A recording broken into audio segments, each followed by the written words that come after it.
Hello and welcome back to Role Playing Space. Let's continue our journey into Star Wars X-Wing Miniatures game. Previously, we covered the unboxing and tutorial setup for play. Now let's take a deep dive into the advanced rules section of the Learn to Play book. First, since I didn't cover assembling the miniatures in the last video, I'm going to demonstrate that now. The miniature's base has an arrow designating the front, that is, the direction that the ship will be facing. When you assemble the miniature, make sure to choose the ship token that matches the ship that you will be playing with. Place the ship token on the base with the firing arc matching the arrow. Then connect the two plastic pegs together.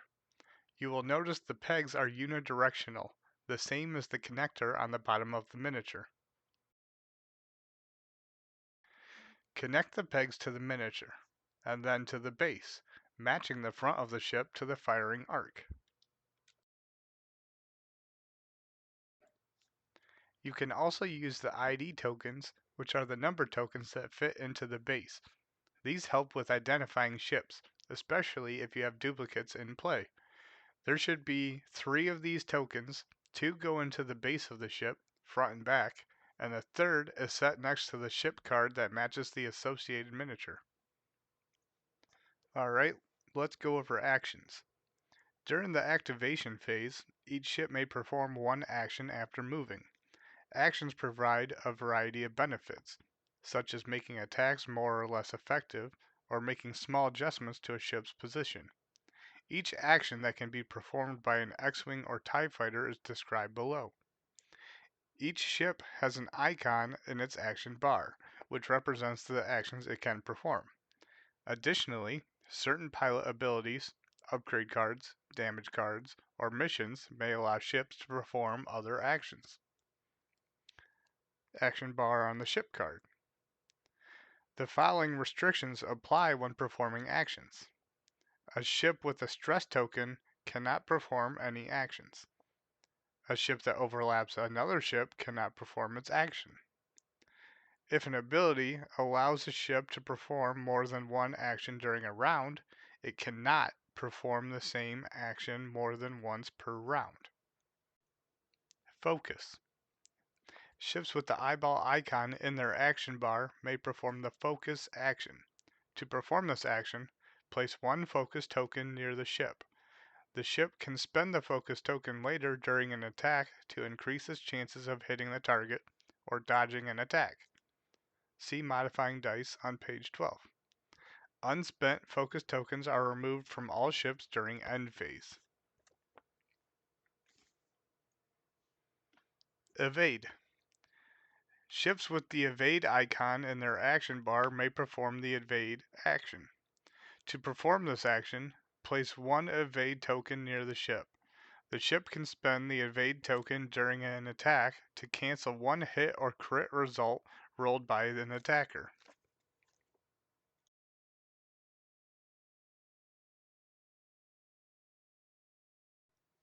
Ships with the barrel roll icon in their action bar may perform the barrel roll action to move laterally and adjust their position. To barrel roll, follow these steps. 1. Take the one forward straight maneuver template. Place one side of the template against the left or right side of a ship's base.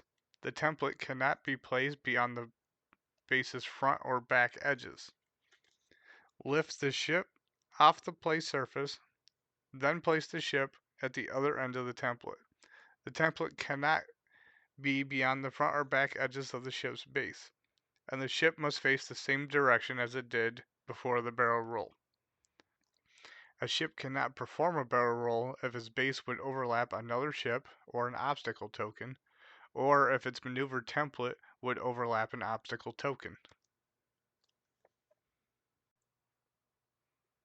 Acquire a target lock.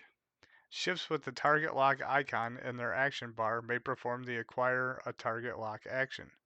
To acquire a target lock, the player chooses an enemy at ship range 1 to 3. He places one red target lock token next to the enemy ship and one blue target lock token next to the ship performing the action. The letter on these tokens must be identical. A ship can spend a target lock when attacking to increase its chance of hitting. Target locks are not removed during end phase, so they can be spent in a future round. Each ship can maintain only one target lock. If a ship acquires a new target lock, it must remove its previous target lock. Other actions. Some card abilities include the action header. A ship may resolve one of these abilities as its action.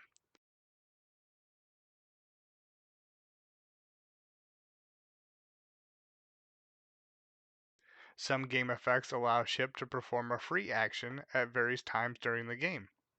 A free action does not count towards the standard action that a ship may perform after moving, and a free action may be performed in addition to the standard action. Range combat bonuses. Laser cannon volleys are much easier to avoid when the attacker and defender are far away from each other. Similarly, avoiding enemy fire is much more difficult at close range. To represent this aspect of dogfighting, the attacker or defender may roll a bonus die depending on the range of the attack. If the attack occurs at range 1, the attacker rolls one additional attack die. If the attack occurs at range 3, the defender rolls an additional defense die. At range 2, neither ship receives an advantage. Combat effects. Players can affect the outcome of an attack by adding or modifying dice throughout various effects. Adding dice. Some effects, such as range combat bonuses, allow players to add attack or defense dice to an attack. These effects resolve before the appropriate number of die is rolled, adding to the number of dice that will be rolled. Modifying dice. During an attack, a variety of effects allow players to add specific dice results, change the results displayed on dice, or re-roll dice. Dice results can be added and changed multiple times, but a die that has been re-rolled cannot be re-rolled again. Modifying attack dice. Attack dice may be modified after they are rolled, but before the defense dice are rolled. Attack dice can be modified in the following ways. Spend a focus token. If the attacker has a focus token, he may return it to the supply to change all of his focus results to hit results. Spending a target lock.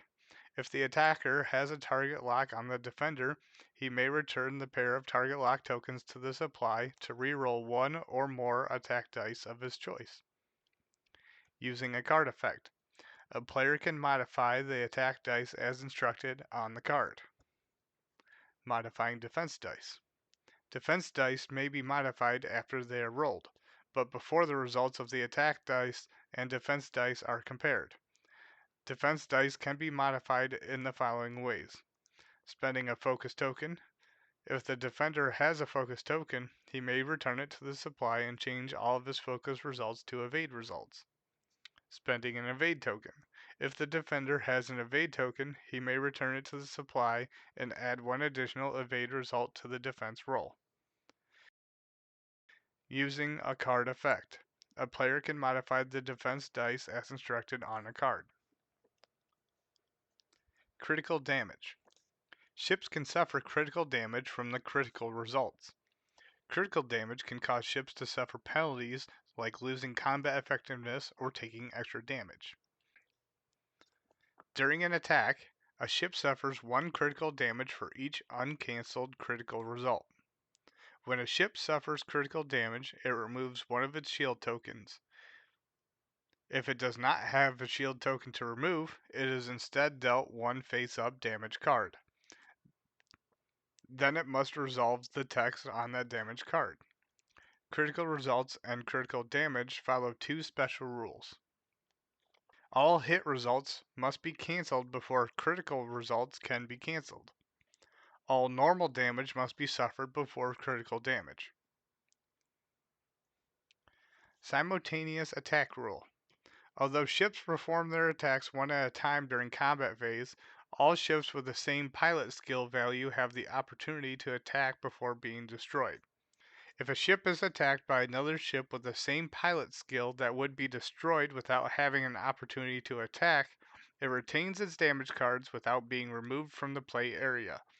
After this ship has had its opportunity to attack this round, it is immediately destroyed and removed from the play area.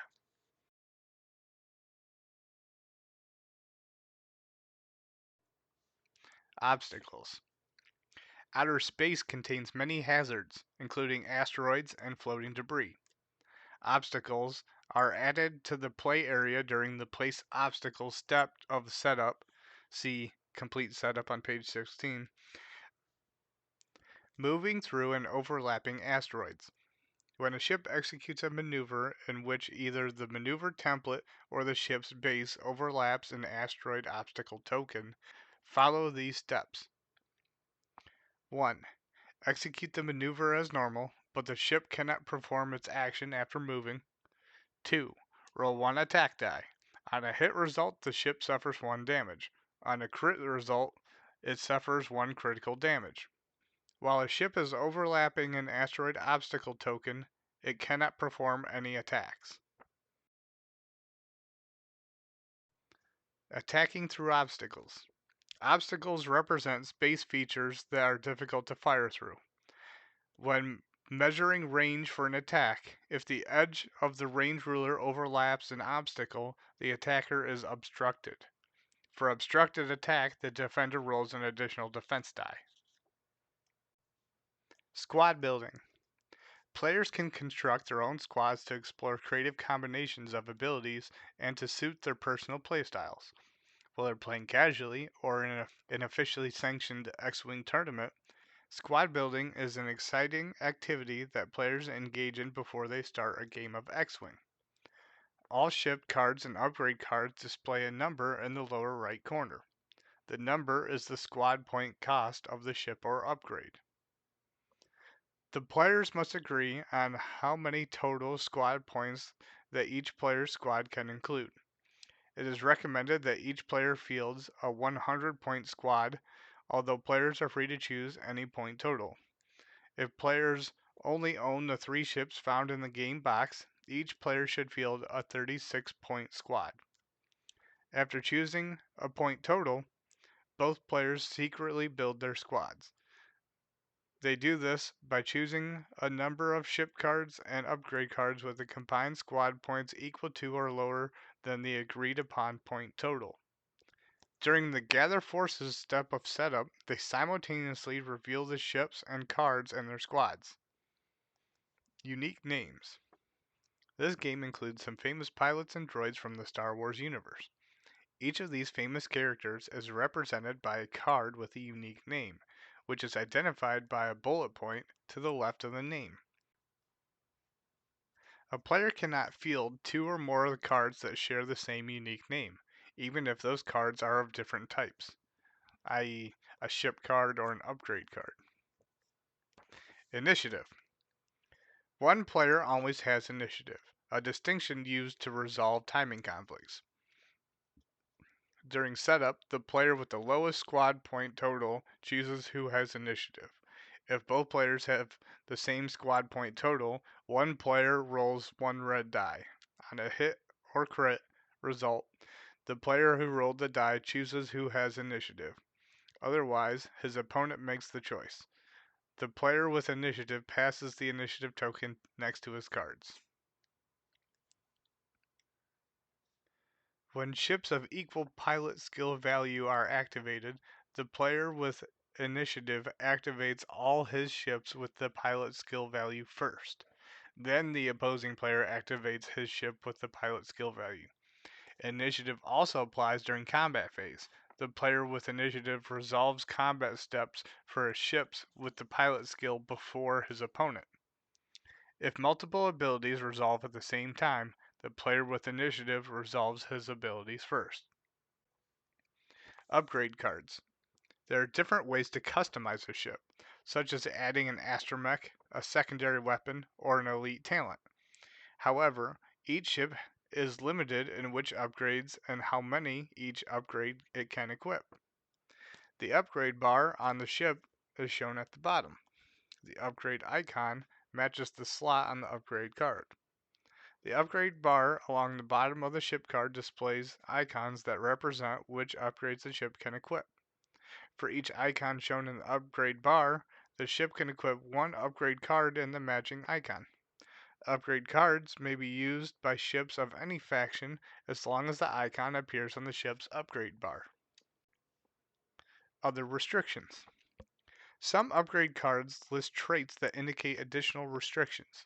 For example, the X-Wing only trait indicates that the upgrade can only be equipped to a ship with X-Wing in its ship type.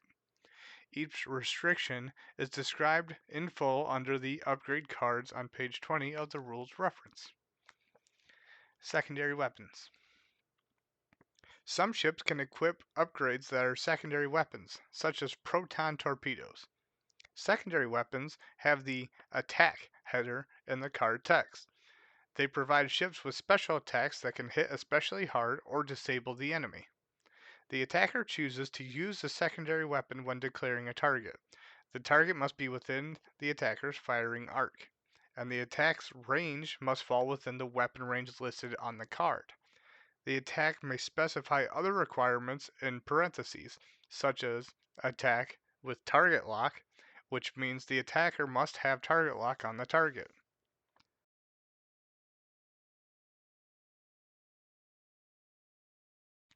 When the ship performs its attack, it uses the attack value printed on the upgrade card instead of the primary weapon value listed on the ship card. Range combat bonuses do not apply during secondary weapon attacks.